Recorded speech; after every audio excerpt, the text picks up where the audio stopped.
Welcome to The Last Breakfast. Please enjoy the video. In this video, I will explain how to connect KuCoin to Seed. First, log into your KuCoin account and navigate to the API management section under your profile. Here, you will create a new API key. Remember to set a strong passphrase and carefully define the permissions.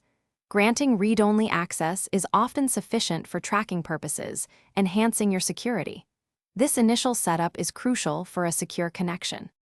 When creating your API key, it is vital to restrict its permissions. Only enable the specific actions that Seed requires, such as viewing account balances or trade history, and avoid granting withdrawal access. After creation, KuCoin will display your API key and secret. Copy these immediately, as the secret is shown only once. Store them in a secure, encrypted location to prevent unauthorized access. Now, switch over to your Seed platform. Locate the section for connecting exchanges or adding API keys. You will need to paste the KuCoin API key and secret you just generated into the designated fields. Some platforms may also require the API passphrase. Once entered, initiate the connection process.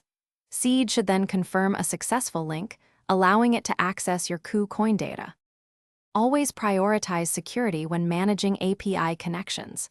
Periodically review your API key permissions on KuCoin to ensure they remain appropriate for Seed's functions. If Seed supports it, enable IP whitelisting for your API key, restricting access to only known IP addresses. This significantly reduces risk.